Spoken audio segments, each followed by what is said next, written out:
chosen one.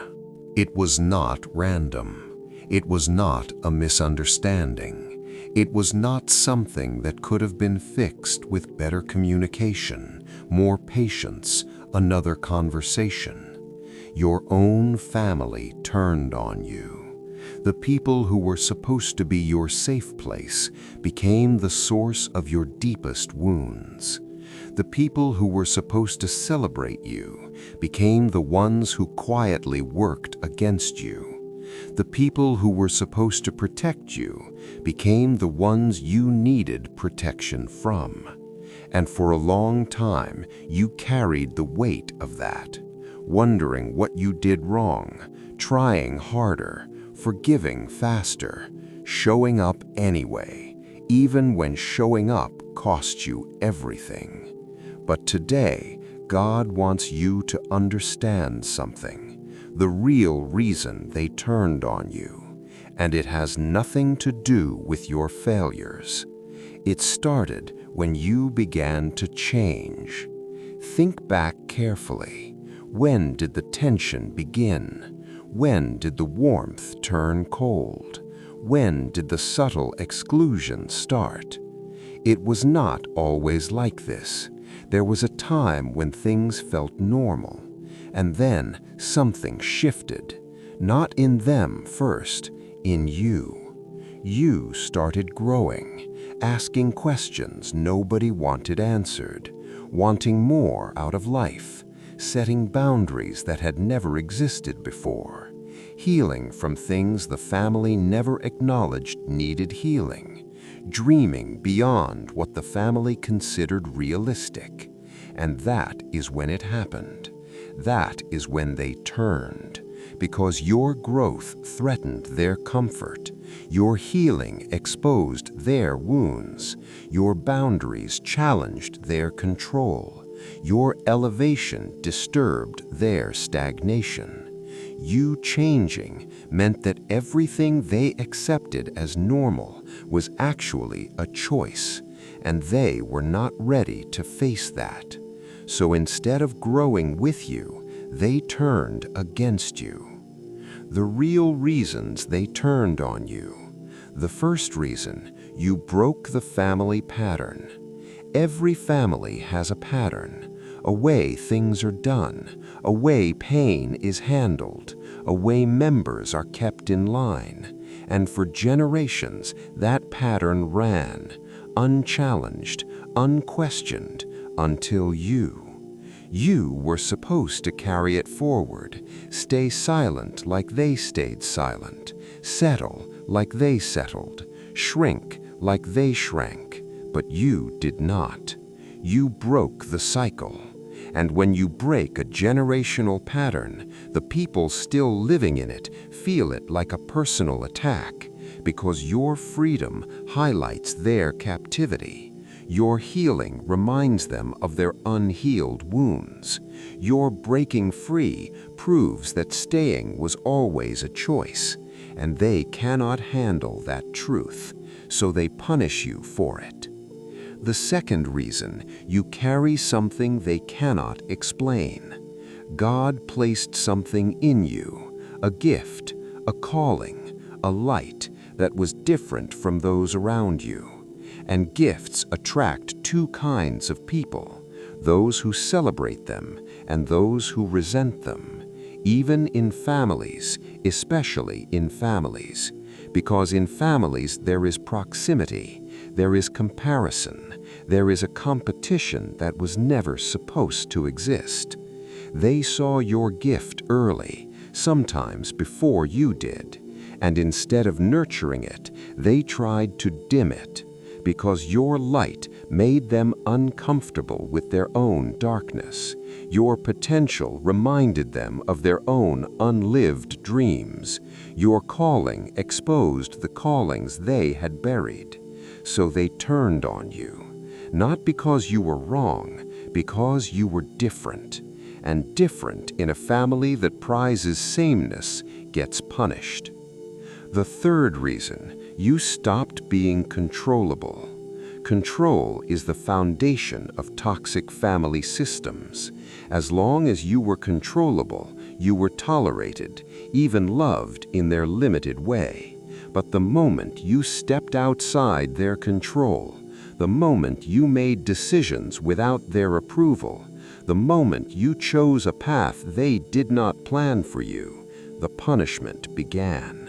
The silent treatment, the gossip, the exclusion, the guilt trips, the "you have changed" accusations.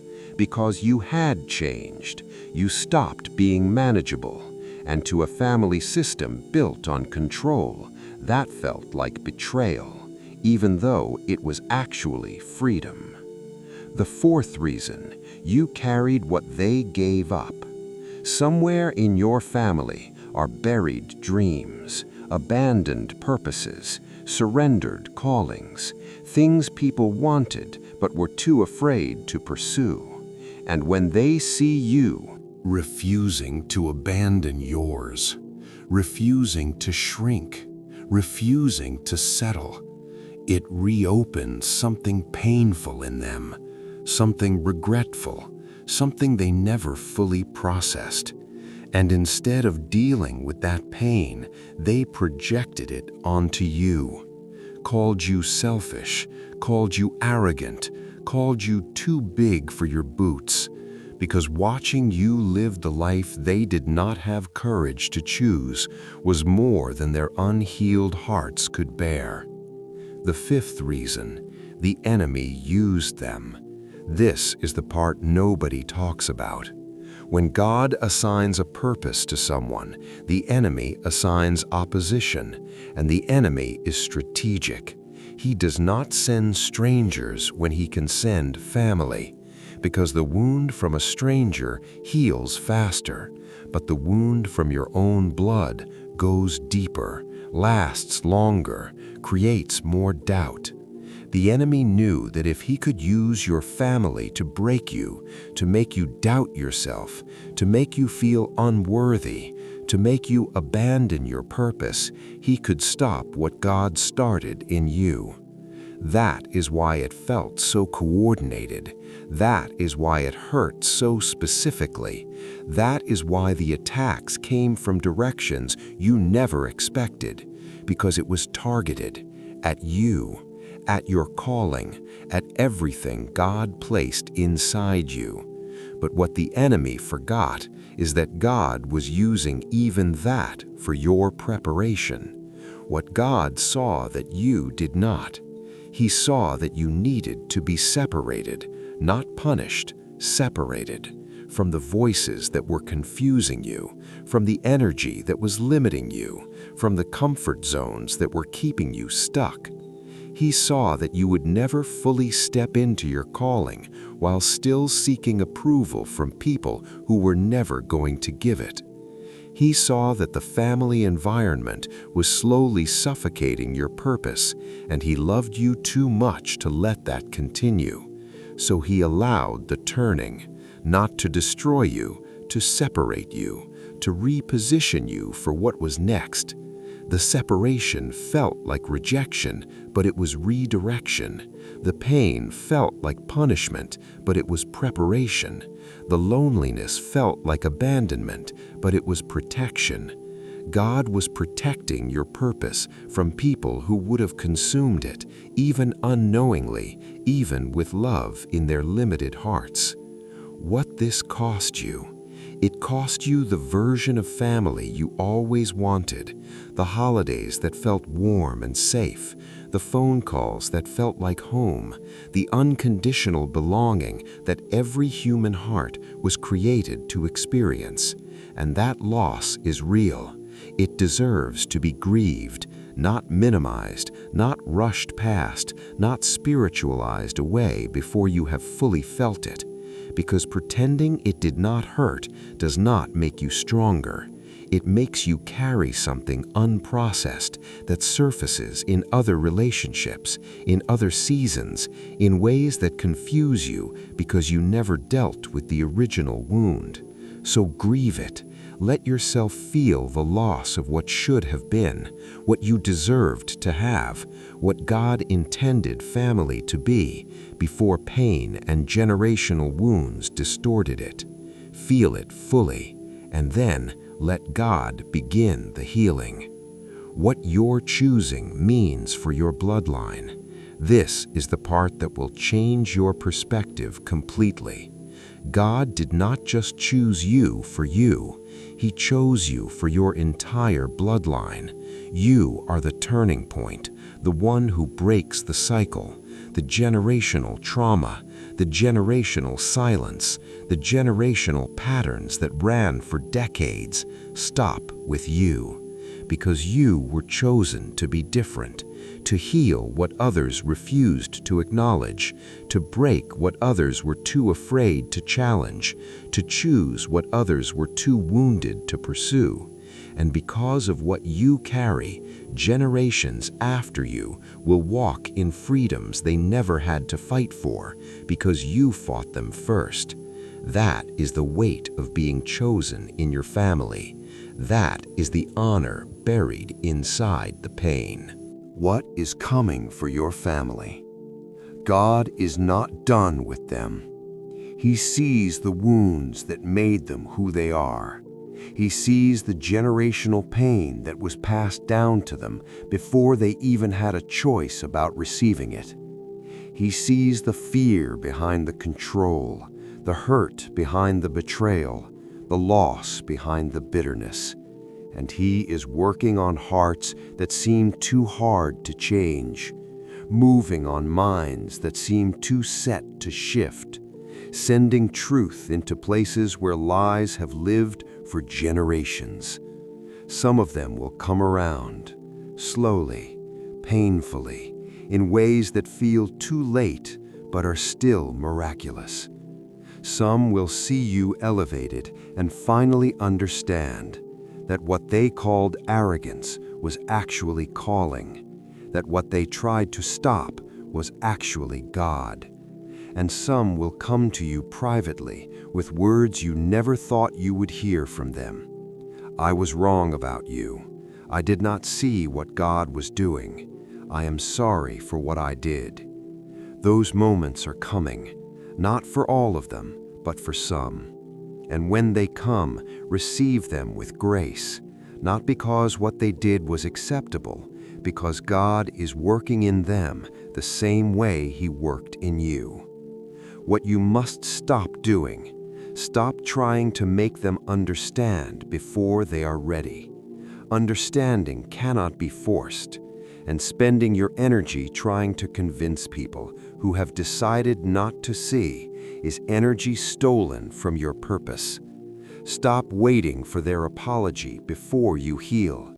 Your healing cannot be held hostage to a conversation that may never come. Heal anyway, fully, without waiting for permission from the people who wounded you. Stop going back to environments that require you to be less. Every time you walk back into spaces that demand your smallness as the price of belonging, you delay your elevation. And God has too much planned for you to keep watching you shrink for people who are not worth the size you are giving up. Stop defining family only by blood. God is building you a new table with people who see you, who celebrate you, who speak life over you consistently, who were specifically chosen to walk with you into everything that is ahead. Let that table be enough. Let those people be family, because family was never meant to be defined by DNA alone. It was meant to be defined by love, by loyalty, by the people who choose you every single day without condition. Final word. Your family turned on you, and it hurt in ways that words barely touch. Because family wounds are different. They go to the root. They shake the foundation. They make you question everything: your worth, your identity, your right to take up space in this world. But here is what is true. What they did to you did not disqualify you. It qualified you for a level of empathy only this kind of fire produces, for a strength that only this kind of pain builds, for a purpose that only this kind of survival unlocks. The ones who turned on you do not get to define you. God defines you, and God said you are chosen, you are covered, you are called, you are coming out of this better, stronger, freer than you ever would have been if they had stayed loyal. Sometimes the greatest gift is the betrayal that forces you into the arms of God, into your own purpose, into the truest version of yourself. That is what this was, a painful gift, wrapped in betrayal, sent to position you for everything that is coming. In the comments, write, "I broke the generational cycle," or the number 444, or "God separated me for a reason." Subscribe and stay close. Chosen one, they turned on you, but God turned toward you. And when God turns toward you, no turning away from anyone can stop what He started. Amen.